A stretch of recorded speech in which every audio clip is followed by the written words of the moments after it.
2001.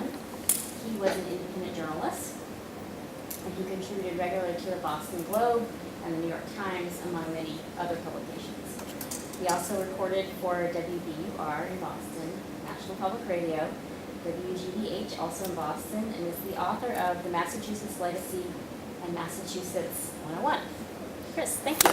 Well, thank you indeed, and I appreciate all of you joining me this morning, and very happy to be here to tell you a story about a change, an important change in scholarly publishing, a change that is the first real significant change in scholarly publishing in more than 300 years. And I'm going to trace the path of that change from the very beginnings of scholarly publishing into where we stand today in 2015. And if you can, let's hold questions until the end of my discussion, but I'd be happy to take as many of them as you would like. Not in a hurry, and we have lunch afterwards, so please stay for that. I think the place to start is with copyright, because I am here on behalf of Copyright Clearance Center. We are based in Boston, actually just north of Boston, near a town called Salem that you may have heard of. They call them the Salem witch trials because that's where the court was, where the trials were held. But the actual incidents happened in Danvers, which is where our headquarters are located. And so I have to tell you that our office is haunted. And where we sort of take our inspiration, of course, particularly for students who are studying the law, is in the Constitution. And I think it's important to point out, everyone's always reading from the Constitution these days. I like to try to do that too, but on behalf of copyright, because Article 1, Section 8 is where all copyright law in the United States really begins. And it's probably not an accident that it was in the very first article of the Constitution. Remember, they had to amend the Constitution with a Bill of Rights to allow for freedom of speech and freedom of religion and so forth. But the founders writing the Constitution thought of innovation and encouraging creativity as something essential to the new nation. So Article 1, Section 8 reads, "To promote the progress of science and useful arts by securing for limited times to authors and inventors the exclusive right to their respective writings and discoveries." Now this covers both copyright as well as patent, but it really is, again, the basis for so much of the innovation that has driven the success of the United States. And exclusive rights and sort of incentive really can mean a lot of things to many different people. So for freelance journalists like myself who ate what they killed, the incentive was to get paid. For researchers, for scholars, the incentive is perhaps to get to a tenure track position, but it also really is at heart about promoting science and the transfer of knowledge from generation to generation. At Copyright Clearance Center, very briefly, what we are about is sort of trying to establish a balance in copyright law. You will see that often the pendulum swings back and forth in copyright from a situation where the rights holders, the authors and the publishers really dominate, to one where users are sort of in charge, if you will. And it's our view that there can be a balance that allows for the incentive to create and publish, as well as it allows for the use of all the information that is published. And of course, a lot of this is changing today because of technology. So for the story today about when authors rule, I think we ought to go back in time just a little bit. And this may be further back than you might have thought I would go, but I wanted to start there because these cave drawings that are found around the world, they date from anywhere from 25,000 to 40,000 years ago.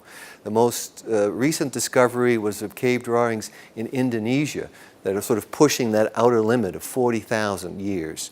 We're familiar with the ones in Spain and in France, but they are found around the world. They're remarkably similar. There are common elements in all of these paintings, and we don't really know what they were used for. They could have been decoration on a wall, I suppose. We like to hang paintings on our wall. Perhaps they were putting paintings up on the wall to decorate the cave. On the other hand, it could have been some other significance involving promotion of the hunt or religion. We just simply don't know. We also don't even know, or haven't known, who painted these. And unfortunately, you know, we have that image of the caveman. but someone recently did some research. Very, very uncommon is the representation of human beings. Usually, you see the animals themselves.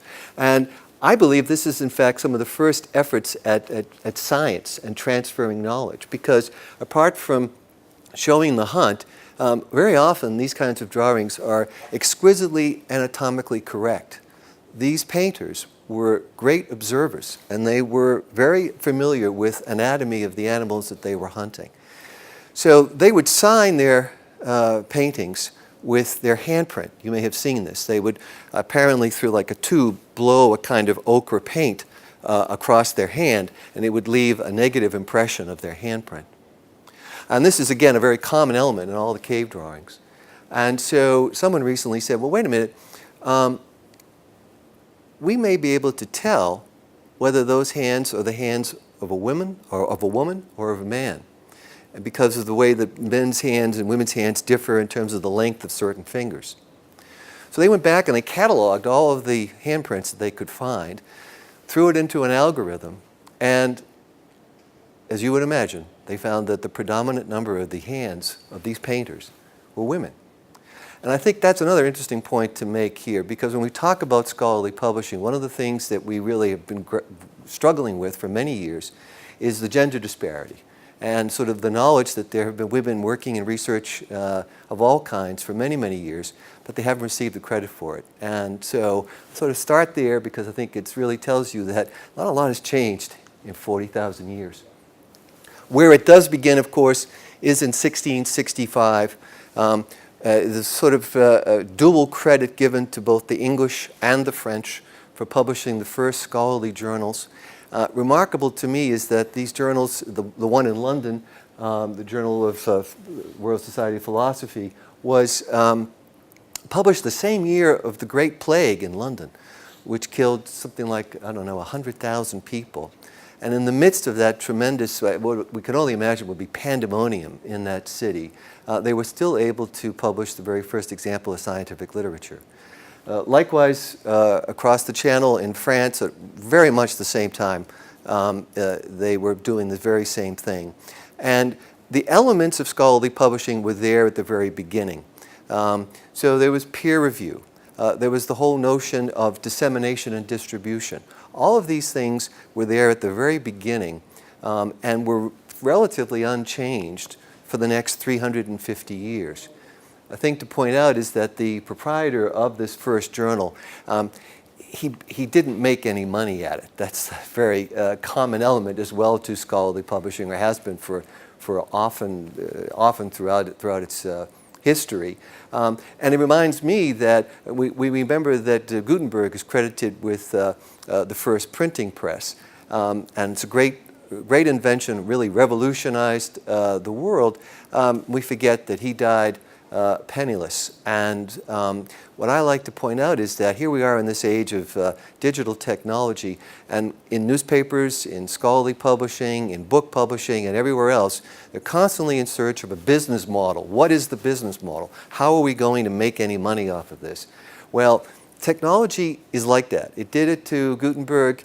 It provided this tremendous breakthrough, but it doesn't provide a business model. It takes time for people with a business acumen to uncover what will work as a business model. So poor Gutenberg died penniless, but eventually book publishers like Random House have done pretty well since then. So this is my rather humorous notion of sort of taking us from those caves up to the age of open access there, the kind of the rise of the scientists. And I've got a short timeline here that I want to share with you, because it's remarkable how far back this goes, and yet how recent all the change is. The Project Gutenberg, which was an attempt to put onto network computers various books and other journals, that was initiated in 1971 by Michael Hart. It was 25 years ago that Tim Berners-Lee wrote his report for his superiors in CERN that basically sketched out the World Wide Web. And what I love about that is his superior, who he had filed the report with, sent it back to him. Of course, it's printed on paper, typed, I suppose. And he wrote back on the top, vague but interesting. Here we are today with something that was vague and interesting to the very first man who read the report. Since then, of course, a great number of changes have occurred, and they all are driven around this issue of copyright. But in fact, copyright has not changed so much and is really not under threat by the whole drive towards open access. So there is the first book, Digital Libraries, by William Arms, that defined open access in this way. That was written in the year 2000. Resources, he says, that are openly available to users with no requirements for authentication or payment. In that same year, we saw the emergence of PubMed Central, with full-text articles in open access as a complement to PubMed, which had contained citations and abstracts. And what has begun to happen in the year 2000, remember at that point, it's 5 years after Netscape, we're really still in the very early age rather, of the digital revolution. But in academia, the internet had been something that was in use fairly frequently for almost 15 years, perhaps longer. And what many scientists and researchers and indeed philosophers understood was the internet and its ability to instantly distribute information was going to transform everything in academia and really everything in the world. As Catherine mentioned, I am host of a podcast series called Beyond the Book for Copyright Clearance Center. And so much of what I'm going to tell you about is often based on discussions and interviews that I have with the people who are making these discoveries and changes and sort of doing the innovation. I don't make the news, I only report it. And so I've spoken with Peter Suber, who is the author of a book called Open Access, which was published by MIT Press a couple of years ago. And he was a fellow at the Harvard Berkman Center for the Study of the Internet. And when we were speaking, I said to him, what's interesting to me, Peter, is that although we think of open access as being really very much about scientific literature, he was not a scientist. He was a philosopher. And it was really an interesting point for him. I saw him light up when I asked the question, because this is about the philosophy of information. We hear that expression all the time, information wants to be free. And what we forget, too, is that Stuart Brand, who said that, continued his statement. He said, information wants to be free, but then he said, information also wants to be expensive. And what Stuart Brand was thinking of at that moment wasn't free, no charge. He was thinking of free in the way that so many academics and philosophers would think of, which is freely distributed, freely available in a way that information ought to be. And when I spoke with Peter Suber, we were thinking about that, and he used an interesting term. He said, ideas and information are something that he called non-rivalrous. I'd never heard that expression before. But what it meant was that if I share an idea with you, I'm not diminished. I don't lose anything. You gain something. Thomas Jefferson had a sort of an analogy for that. He talked about information is like lighting a candle for a friend. Your candle continues to burn, but now another person has some light as well. And so that's what many of the people who were at the very beginning of this incredible revolution were thinking about. They were thinking about freely distributing information. They weren't thinking about making it free, no charge. And so that's why it's important to make some distinctions around the related issues of copyright. Now, you're familiar with this copyright symbol, I'm sure, but this is the copyleft symbol. It's looking left and really does sort of turn copyright on its head. And if you're in publishing, certain people kind of grit their teeth about all of that, because in that whole movement of copyleft, they see an upending of their business models and the end of all those fine lunches and nice restaurants in New York City. But that's not really what copyleft was aiming at when it was thinking about the future. What it was talking about, and what so much of open access is about enriching the public domain.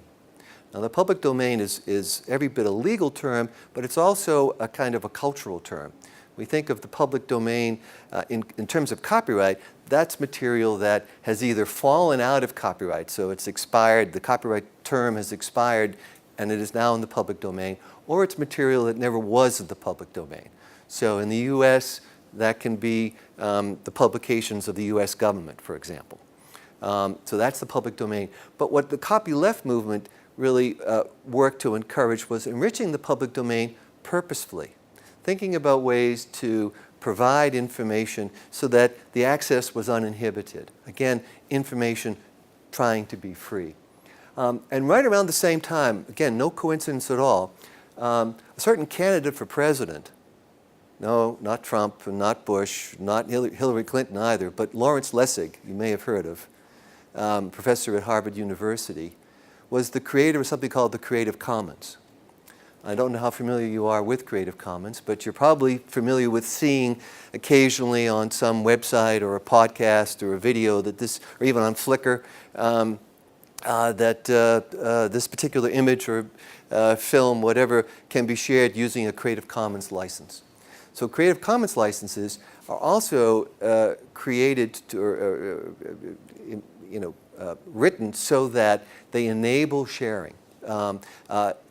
In the sort of apex of copyright itself, it's the whole notion of all rights reserved. Under Creative Commons licenses, it's the notion that some rights are reserved. And so the authors, provide you, the reader, the viewer, the listener, with the right to use the material. They retain some rights themselves, but they have made it possible for you to go about using this material without requiring that you get further permission from them. And I think what's interesting about that, and it will come up later, is that copyright has always been about permission. If you wish to reuse a certain image in a presentation, or if you wish to use a song in a movie you're working on, you'd better get permission for that, because if you don't, ultimately that film you've made won't get distribution because the right has not been cleared. And permission is the key there. But again, when I said at the beginning about the Constitution, incentive is not always about money. And permission itself is also not always about, oh, you have to pay me a fee. Permission is often just that, a courtesy. I permit you to do something. You're free to go about it. And I can say at Copyright Clearance Center, we have something like, it's approaching 750 million different works in our catalog. I don't know what the number is, but I looked about 10 years ago into all of this. And of the individual articles that were enrolled by authors, more than half of them carried no cost to reuse. But simply the author involved wanted whoever was the user to request permission, and they wanted to have the right, they wanted to retain the right to say yes or no, depending upon the particular use. So all of these things are happening at the beginning of the millennium and really driving open access, and this is the internationally recognized symbol for open access. But things take time. So as I say, you are looking at the Budapest Open Access Initiative in 2002, kind of following on all of this. And various governments become involved. This is a very interesting element of open access and what's driving this change. Because funders, they can be funders, the US government, they can be funders, various private organizations in the United Kingdom, the Wellcome Trust, which is a multi-billion-dollar funder of science research, has really seized on this notion that the benefits of research should be available to all. And so what they have done is made requirements. If you receive a grant from the Wellcome Trust, you must make the material available in in some form of open access. And so if you think about it, this is again that enormous change that begins to happen in scholarly publishing in an environment that had never changed for more than 3 centuries. So the way it was done, libraries like this one paid for a subscription. They put the journal on the shelf. Researchers came in and read it or requested it from the stacks. Some people made photocopies. That was the extent of it. With digitization, the material suddenly becomes online, available to people. There were paywalls. There were various ways to sort of hinder the access. But what the people who were funding the science research, and it is particularly in science research you see this, recognized was they wanted to see that the benefits of that research made available as far and as widely as possible. So it introduces an interesting element. You've got up to that point, publishers really in control. I mean, to some extent, the libraries and the people who were purchasing the subscriptions in the corporate world, they had some control too. Certainly they could pay or not pay. But the publishers were in charge. But what we begin to see is funders becoming involved and the authors themselves, the authors recognizing that they were the original source of the material and that the tremendous distribution power, the channel, if you want to call it in terms of business, that the internet offered them really put them in the driver's seat. And we'll see more about that in just a moment. But academic authors particularly, like lots of elements in academic culture, move slowly. So in terms of responding to all of these changes, there was this moment where, sort of a great flare-up of news. The potential of the internet became obvious to everyone at the beginning of the last decade. And like what happens a lot of the time in lots of news stories, the interest fades off. It doesn't go away, but the interest fades off. And indeed, this is what happened. And it wasn't until only a few years ago, relatively speaking, in 2012, that in the UK, that funder I mentioned, the Wellcome Trust, and the British government really began to sort of say, hey, wake up authors, wake up publishers. We said we wanted this done. We weren't kidding. We're going to make it a requirement, and we're going to withhold further funding to you unless you begin to respond. And this really changes the environment particularly, just everywhere. So even most recently in China, just last year, the Chinese government, Xi Jinping, announced that they were moving forward on an open access policy for their scholarly publishing. And what's important there is that the UK represents something like 6% of all scholarly published scholarly articles, I should say. So it was punching above its weight at that point and really kind of driving this change. The US is about 24%. What's critical here is that the Chinese publishing market is about 18% of STM articles published and growing. And the Chinese government is not only encouraging and incentivizing its scientists in China to publish in journals around the world, and if there's going to be a requirement to pay article processing charges, the government is going to pay for it. But it is also, supporting creation of domestic Chinese scholarly publishing as well. So while we have seen so much of this come out of London, I predict that we're going to see much more of this driven not only by China, but by the other emerging economies outside of North America and Europe. Just some numbers. Again, we're talking about tremendous change that's being driven by a fairly undersized part of the marketplace. These are numbers from Outsell, a research analyst firm. We recently had a presentation at Copyright Clearance Center with them. The entire scientific, technical, medical publishing market may be something like $26 billion. That's a global figure. The journals market is a subset of that at about a quarter, not quite. And the open access market is even a smaller subset of that. So I want to show you those numbers to give you some perspective. What we are seeing is a change being driven really, how can I put it? It's punching above its weight. It's in a world, what we imagine, let's say, the asteroid hits, those dinosaurs look up and say, what was that? And underneath them somewhere is that little rodent that winds up evolving into all the mammals and everything, including us. And the dinosaurs had no idea, and they certainly wouldn't have suspected any tiny creature of being capable of sort of, beginning, taking over the world in the way that they controlled it.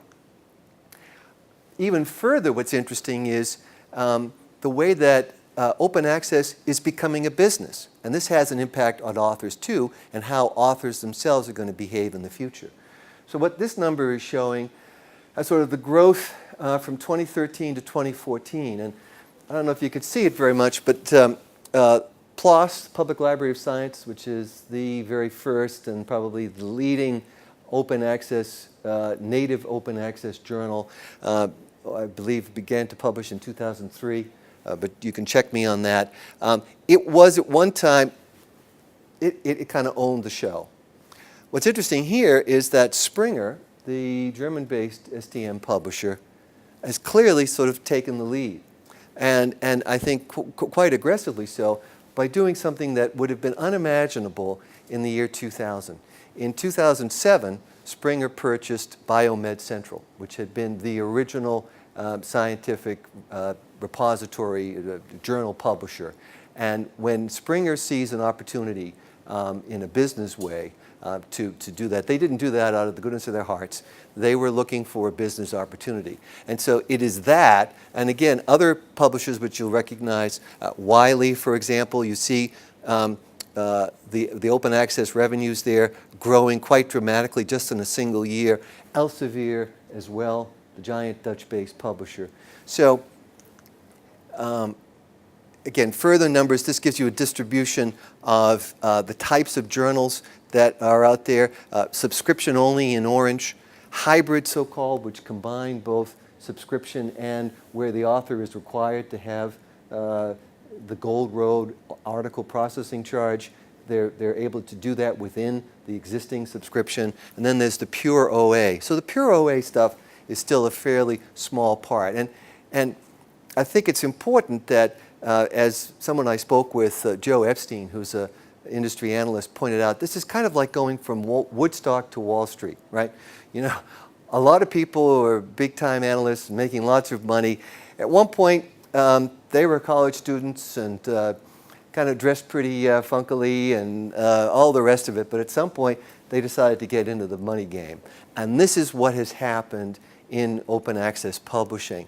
It began as a revolutionary movement, but has become largely domesticated by these large established players. And Peter Suber would agree that it's important for publishers to experiment, to try to find ways to survive in this new environment. So that's why I put this up as a kind of a moment to pause and to say, as much as you may have heard that open access is a revolution, is changing publishing, is going to destroy publishers, is going to end the system as we know it, that kind of prediction, like so many predictions, are very difficult and probably unlikely to actually be realized. So what we have is an environment where people have said, okay, we can have open access and we can have our business too. But what that business is going to rely upon in the future is the author. In STM publishing, the so-called article processing charge, the APC, is how open access is going to be possible. So what that means is that if we're going to lose the subscription, the revenue that comes from the subscription, the publishers have said we need to have revenue from somewhere. And that makes some sense because, of course, scholarly publishing, it not only requires peer review, which must be managed, but it really does have a quality issue. And so many journals, so many scholars rely upon the quality of the information being available and and knowing that if I read that in Nature, I can sort of take it to the bank that that's been thoroughly researched, it's been peer reviewed, that it is coming from accredited researchers from accredited universities and so on and so on. And the way that that's going to continue to be possible in a world without journal subscriptions is through the article processing charges. Now, if you need any further evidence of that, an organization called the Association of Subscription Agents has disbanded. Now they're trying to remake themselves. They're trying to put together a conference in the UK called Researchers to Readers. And I think that's evidence of that shift that I'm talking about. And what it is doing is creating a world where the author is the customer. The author, as I say, authors rule. Why? Because the customer is always right. Publishers are going to need to respond to the expectations of the authors. The authors themselves are going to start thinking about value for money.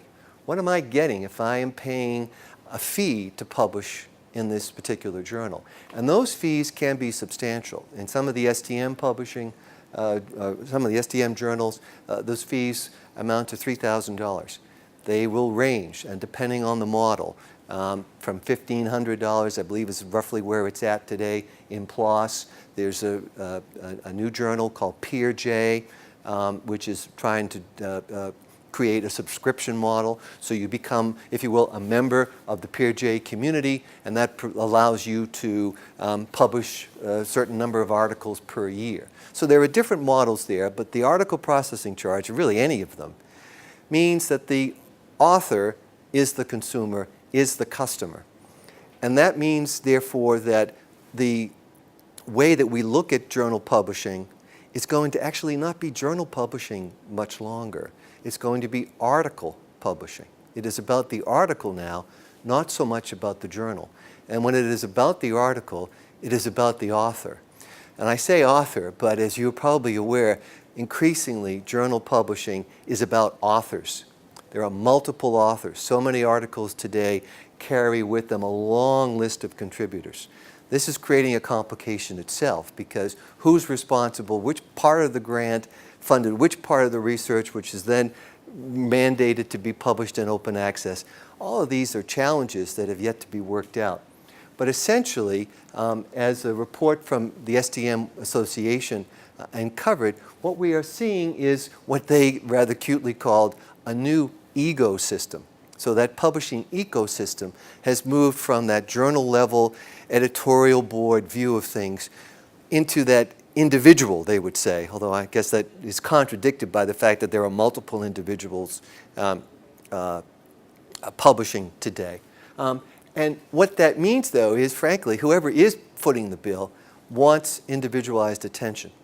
And in the digital world, we may work in a research environment, we may work in a library in the university, we may work in an office that's haunted in Danvers, Massachusetts, but we all bring to our work environment the expectations that we have gotten from being at home with our iPad or our notebook or whatever it is, and ordering things on Amazon, downloading music from iTunes, watching video on YouTube. All of that kind of trains us to think about the digital environment in a way that really is a tremendous shift, and publishers have never had to face before, and authors really have never been in that position before. The authors contributed their work, they gave up their copyright, so they had to sort of hand all rights to the journal publishers. They did not expect or ever receive remuneration in the scholarly environment. As a journalist, as a book author, I needed an advance, I needed an article payment, but journal publishing has never been about paying the authors. So now publishers are asking themselves, well, how can we survive in this environment? What do we need to do? What are the services that authors are going to expect from us? And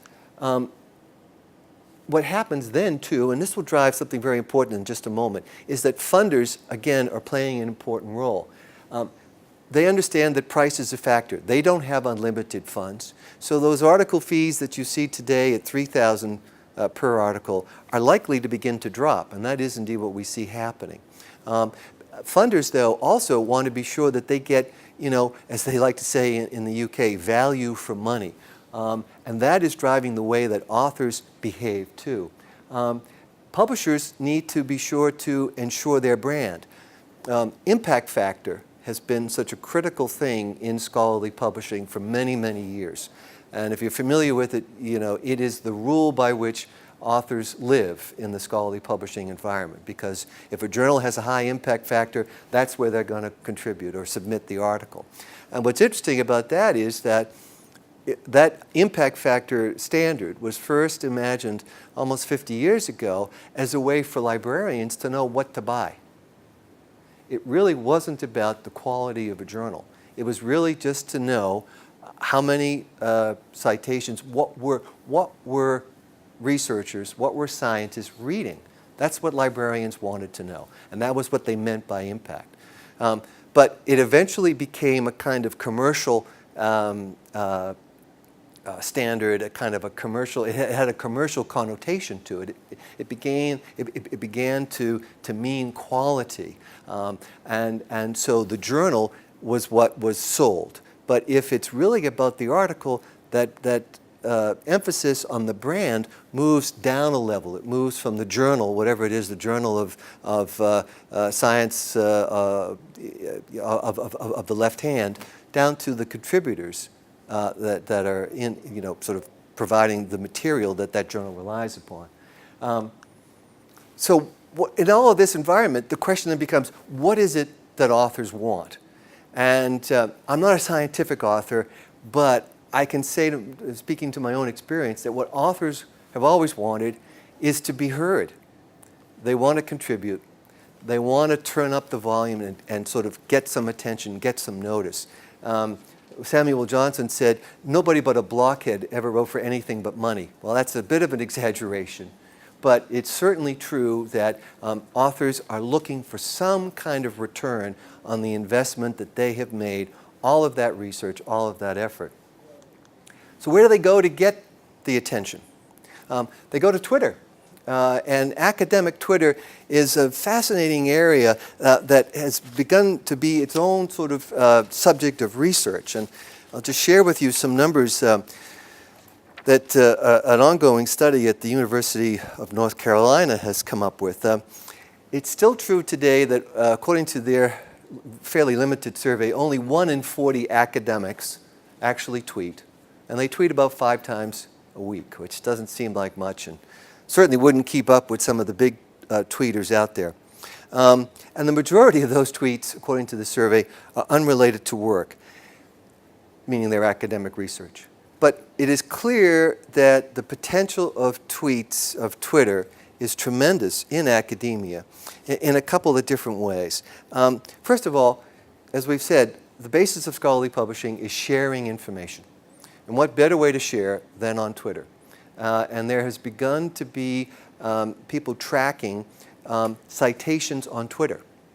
Now, that really changes the whole notion of what impact factor means. If suddenly we're going to have to take into account the number of tweets. But there are researchers who, in the course of their own reading, come across an article and say, that is a really important piece for me, and I think it'll be an important piece for my colleagues around the world. I'm going to tweet it, and they tweet a link to it. So those kinds of Twitter citations are growing, and they're important because researchers tell us that there's this tremendous amount of published material out there. Nobody can get through it. I read recently that something like 1.5 million scholarly articles are published each year. You couldn't, if you sat down and tried to read all of the journals just in your own field, read everything. So what you rely upon are your colleagues. And those colleagues can be university colleagues, or they could be colleagues at a university in Sydney, Australia, or Cape Town, South Africa, or wherever they may be. They are letting you know that they found this important. And that really helps them do the sort of, it saves time. It's the curation that we hear so much about. The other aspect of Twitter, though, of course, all of these things have positives and negatives, is Twitter can be something of a call-out culture. We know what happens in Twitter. It's a way to expose something that we think is outrageous or inappropriate, or students tweet about their professors when they say something they don't agree with or think is dumb. Other colleagues in academia also sort of tweet to call out their colleagues. So it is a double-edged sword. It's also an area where there's a potential for humor and for learning. I don't know how many of you might be familiar with this particular tweet, or tweeter, can we call him that?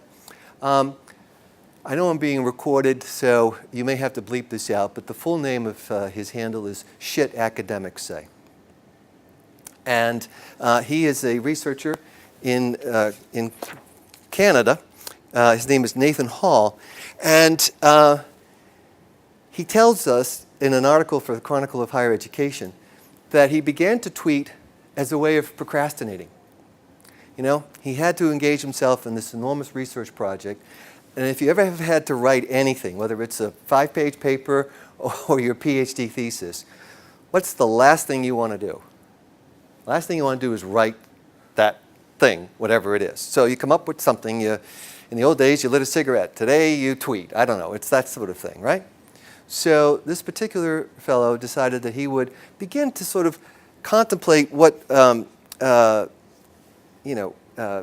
his reaction as a sort of humorous academic would be. And I can share with you some of the things.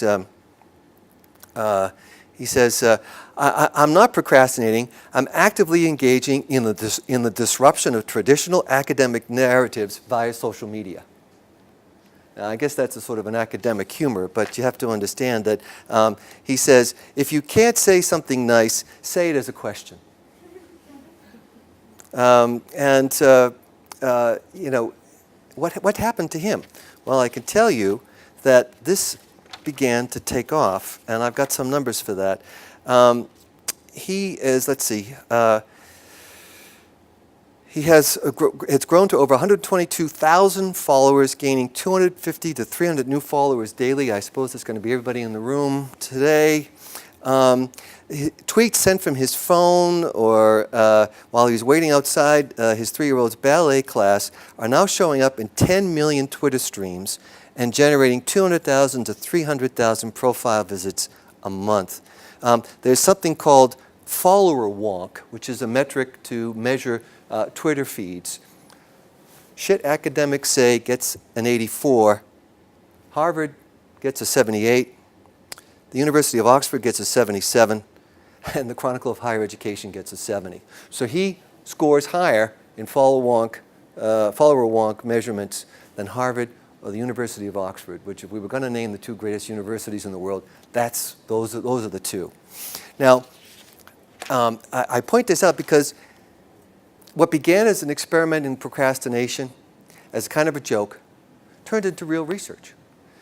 He has 122,000 followers. He actually is a researcher in social culture, particularly the impact of technology. He has recruited participants in studies. He's recruited fellow researchers via his Twitter feed. He's created a graduate school course, based upon his experiences as a leading tweeter in the academic field. So it really has begun to be what he didn't intend it to be, which is a source of research, a source of community. It went beyond the kind of the jokes you would say at the water cooler to something far more substantial.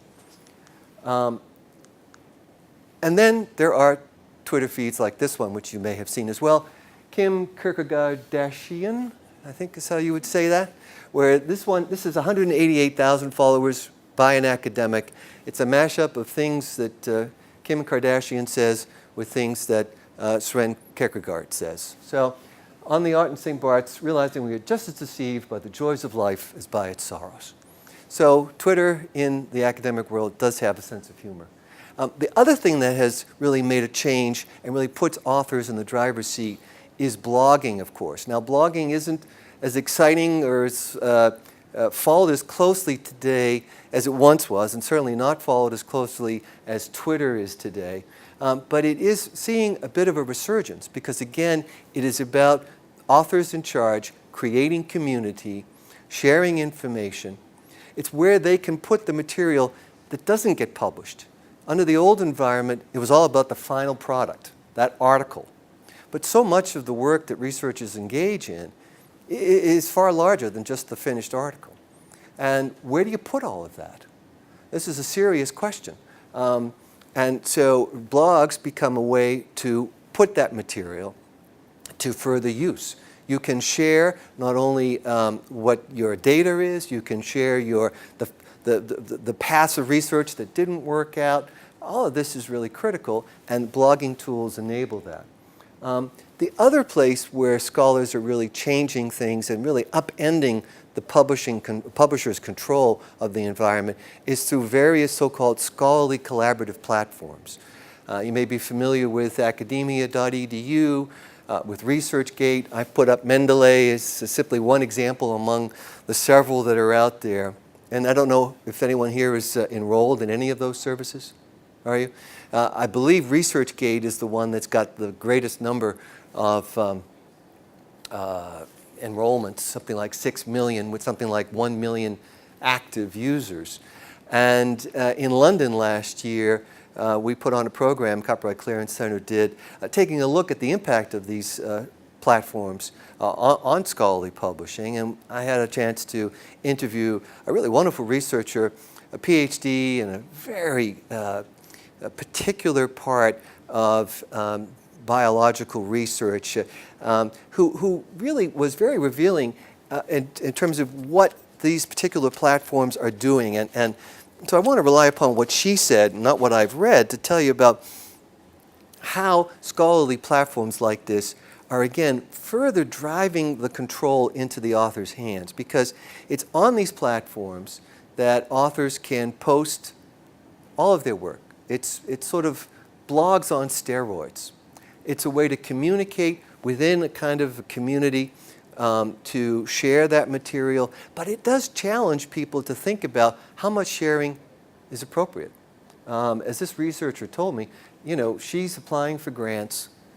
She doesn't want to give away the particular discovery or even just what direction she's going, because the competition is tremendous.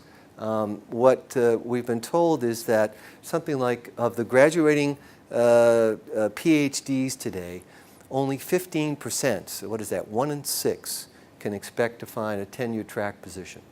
So the rest of the PhDs, in the scientific world at least, and probably that's true as well in humanities, are going to have to be looking for alternate forms of employment. So they're really relying upon these platforms as a way to communicate who they are, to tell the research world about themselves. But it's a challenge, because how much do you tell? I mean, in a sense, these platforms are Facebook for scientists, Facebook for researchers. And that's the question we all face on Facebook. You know, how much is TMI? Do we want to put those pictures up?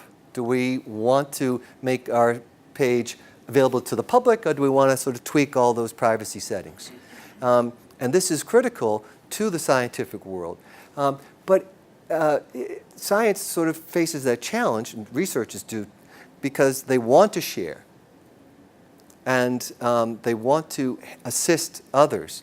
But, you know, they have to go onto these platforms because the grant applications are driving that. The grant applications today ask you to talk about the impact you're making.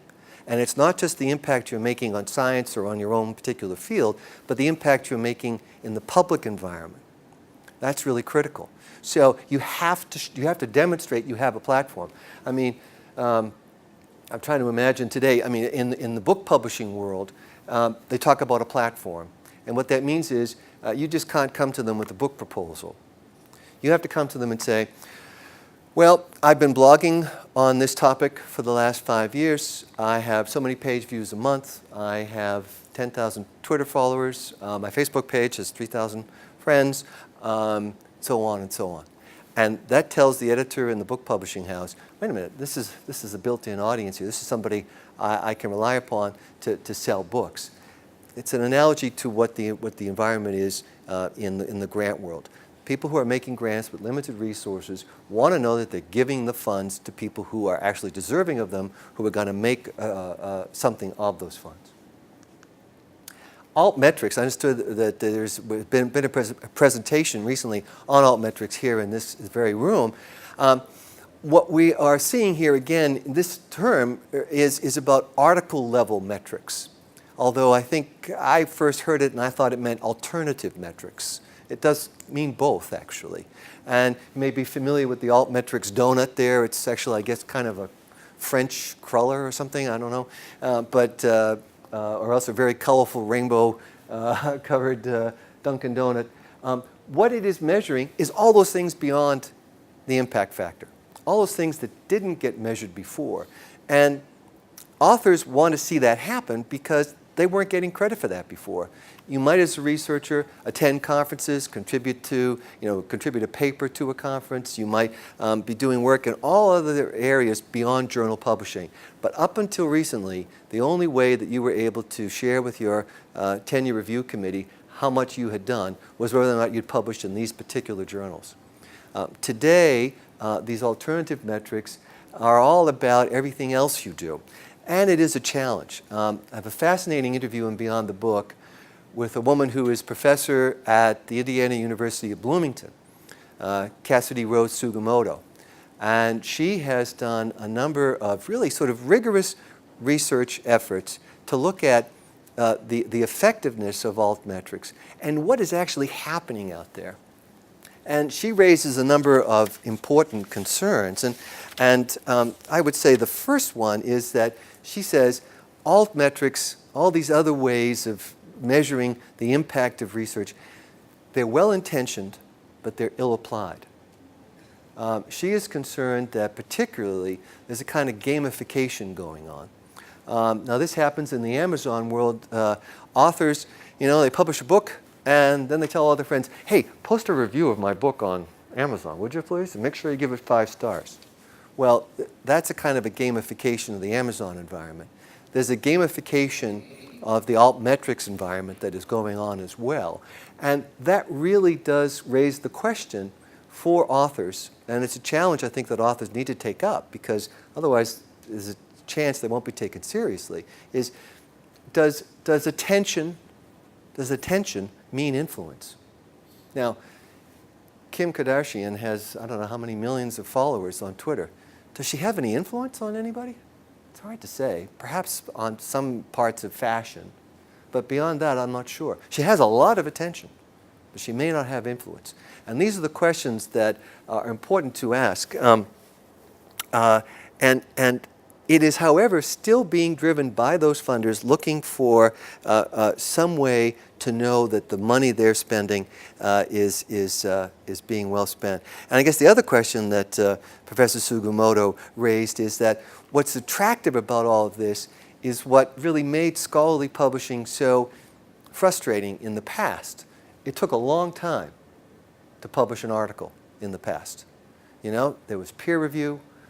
There were publishing schedules, and you might not see, even if an article was accepted, you might not see it published in Nature for a year or longer. Today, of course, internet publishing allows us to post things immediately. And there's a kind of a sense that altmetrics is about knowing where we stand today, not knowing where we're going to be before the tenure review committee 2 years from now. And so that really does make it very attractive, but there are perils there. And it's, again, finally, Professor Sugimoto's conclusion that the more these kinds of things are being used, the more susceptible they are to corruption. So as you hear about altmetrics, I would just sort of raise a flag for you to think about how really telling any of those measurements are. Does it say that my colleague is doing well or just doing well on Twitter? Finally, I'll end with a warning. Open access publishing has created an environment where, beyond the gamification I was just telling about, there's the potential that you can become a victim. You may be familiar, there's a man, he's a librarian at a university in Colorado, Jeffrey Beal. This is now famous as Beal's List. He took up this as a kind of a personal, sort of Don Quixote-like challenge because he became aware that there were journals soliciting contributions from scholars, and they really weren't credible journals. They were simply scams, many of them coming from the same parts of the world where we get those emails about the amount of money in the bank. If you just help me transfer it, I'll give you 10%. So he has begun to do a thorough effort at sort of calling out all of the journals that are out there, looking for easily susceptible authors. Because after all, if the environment is so competitive, if you are working so hard to get ahead and you really want to see your article published, and it really doesn't matter to you where, somebody comes along and says, I'll publish that for $1,000, you might be willing to take that offer up. And so if you ever do submit to any open access journals, apart from the ones you know very well, you might want to check it in Jeffrey Beall's list, which is online at scholarlyoa.org. Well, that's my story about the environment and the way that it has changed, sort of putting authors in charge. And again, it's really like, I just bought a car. And the last time I bought a car was 12 years ago. And you had no idea what the real price of a car was 12 years ago. You had whatever was a sticker on the window, and whatever it was you could possibly negotiate with the guy at the dealership. Today, of course, all that transparency that the web provides really changes things. It puts you, the consumer, you, the car buyer, in a position of power that you weren't in 12 years ago. The same is true for scholarly authors. They are in a world now where they are in the driver's seat, where they have the power. But with that kind of power comes responsibility, as was it Uncle Ben said, or was it somebody else? It was probably somebody else. Anyway, thank you for your attention, and I'm happy to take any questions.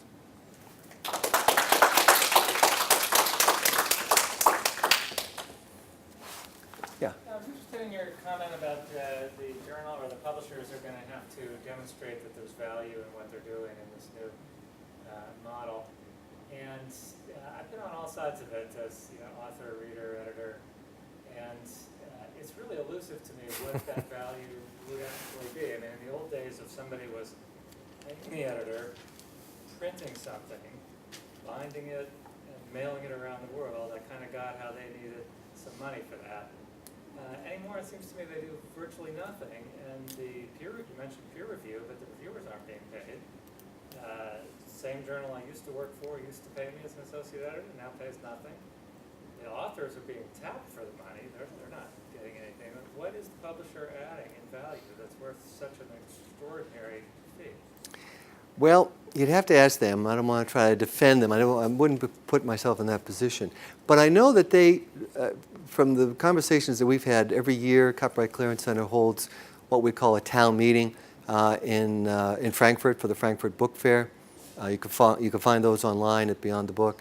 And we ask these questions. And I would say they still say that the issue comes down to quality assurance. But they are looking at other ways to, open up the data that is published to make it available to researchers. There's a whole field of text and data mining that publishers are seeing opportunities in, and I think that the value may be obscure to authors, but it certainly is perhaps clearer to the readers, to the librarians, and to others, because even in this environment, librarians still have to make choices about what they're putting in collections. And so I suppose, not just impact factor, but some of these other measurements are helping them to answer that question. It's an ongoing one, absolutely. And experimentation is going to be the rule for some time to come. But I mentioned the STM Futures Labs, which kind of looked at this question and sort of came up with that idea of the author ecosystem. They just had a conference here in DC in April, and I moderated a discussion on that, and it has gotten to the point now where publishers are being expected not only to publish the finished article, but all the material that goes with it, including and possibly up to the laboratory notebook. And that kind of responsibility to manage all that information is probably something that does justify some remuneration. Yes? I've noticed recently something as an author, right? And I submitted a book proposal and it was accepted. And then one of the things that I was told is that I should actually attach bibliography to every single chapter. Instead of, in the old days, there was one bibliography, cumulative one. So now they wanted it for each chapter. So my suspicion was that probably they want to compartmentalize and to commodify each chapter to be able to sell it, as you just listen to a clip on YouTube, right? Right. So, I have a lot of suspicion with regard to the publishers' intentions, right?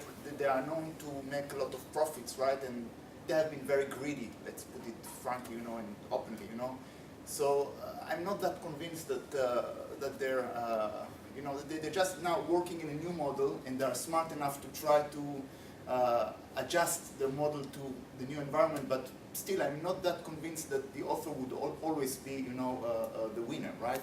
Well, Maybe you know, in some ways, but they find their ways too, you know. well, you make a point that others have made, and again, I'm not a scientific or scholarly author, but I was in the business, if you will, and I had to say that if you scratch an author, you found somebody who had a problem with a publisher.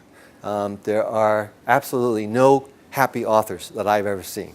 Even the authors that are publishing their own work on Amazon are annoyed at Amazon. So it kind of goes with the territory. I think you make a good point. One of the things that happens, and this is sort of a subtle point in what I was just talking about, but it's more obvious to your example. The internet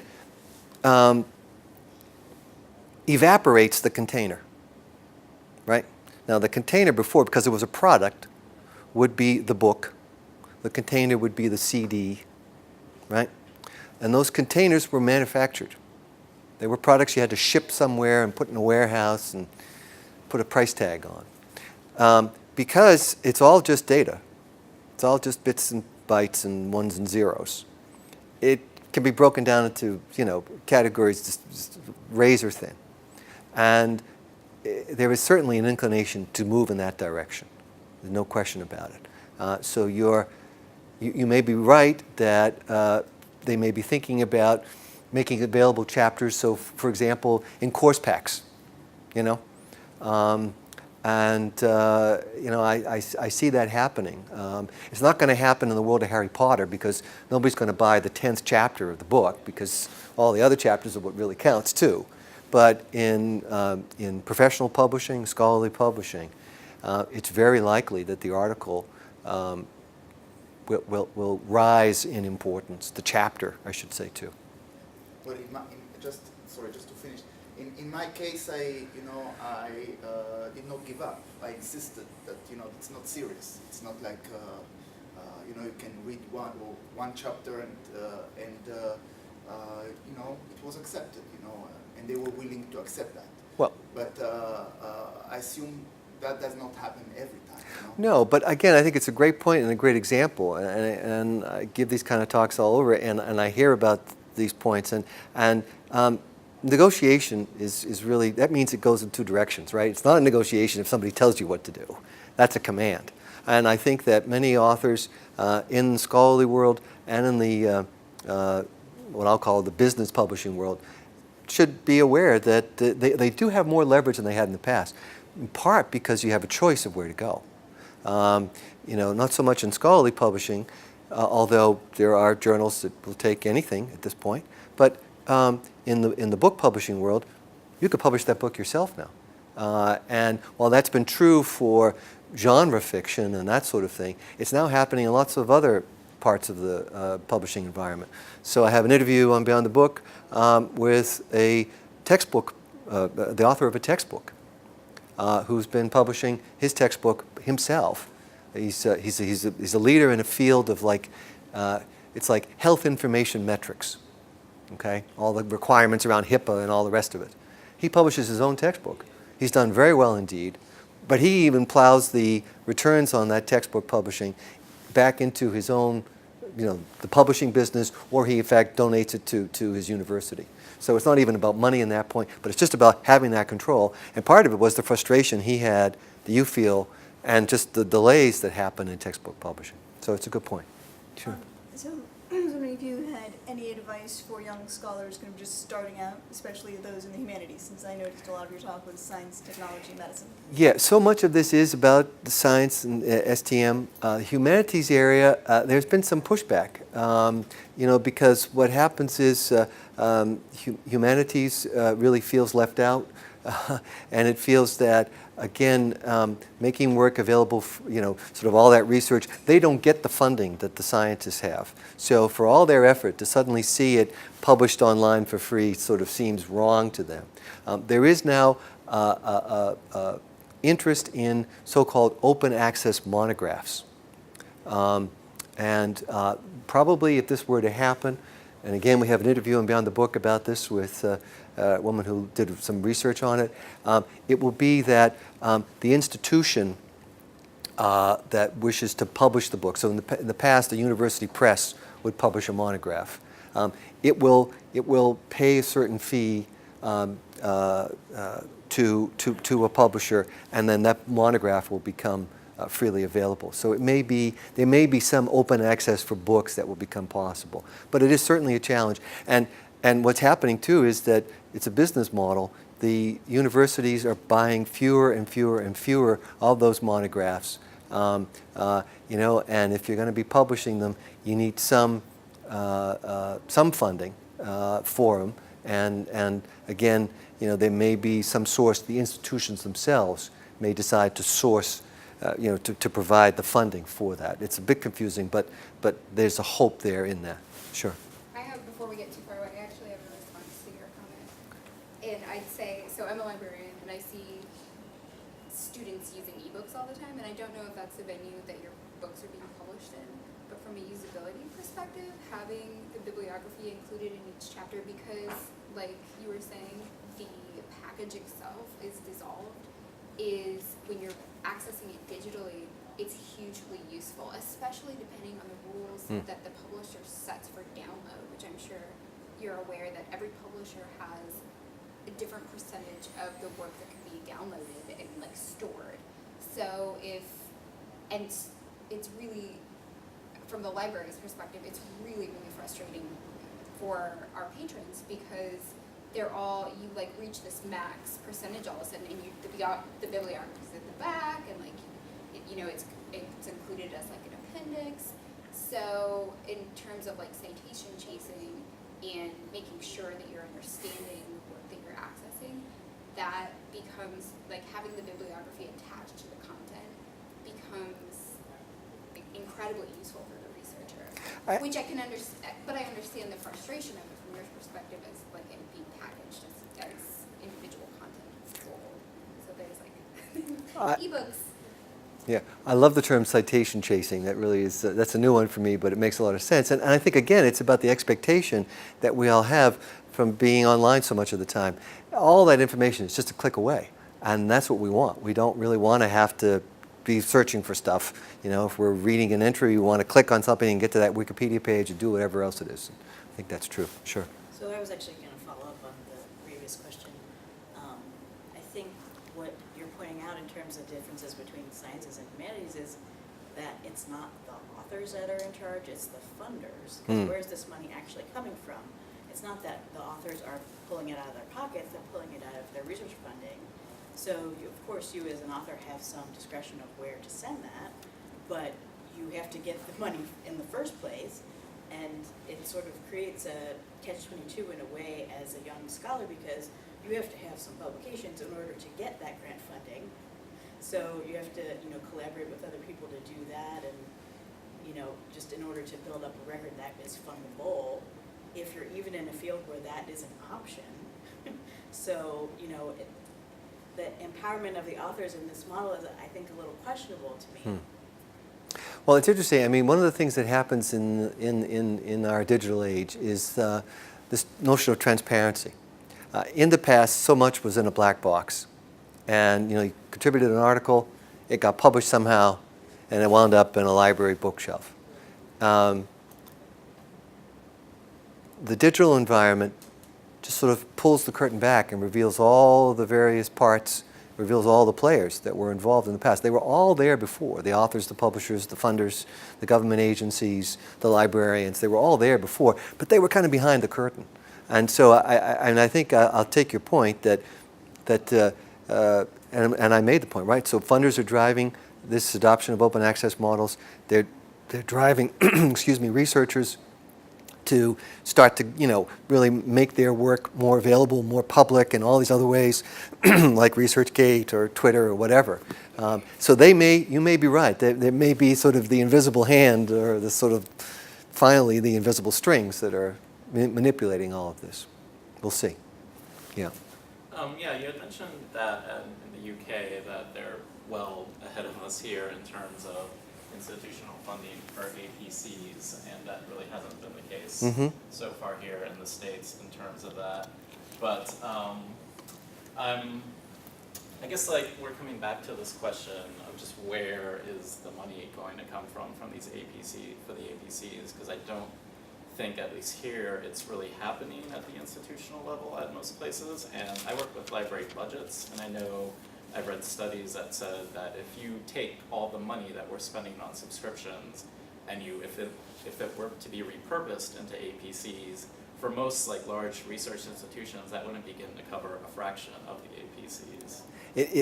People are aware of this challenge. I think in the U.S. what we're seeing is the so-called green road. That's become to be an accepted route to open access, although it really creates a very dispersed and diverse environment in terms of, is it really accessible if I have to hunt around for which repository something is in? But so the green road is not, there's no fee attached, but it does require the researcher to put a preprint or some form of the article into an open repository. I guess to say that there is no single model right now, and that's going to add to the confusion. But you're right, all those points are absolutely fair. And people don't want to pay twice either. Right. They don't want to pay for a subscription and for the APC charge. Maybe one last question, because I don't want to hold up, maybe I've gone too long. No? Well, I really appreciate your questions and the chance to be here. I want to thank the American University and Dania Friedman for putting all of this together, and Catherine, so thank you very much.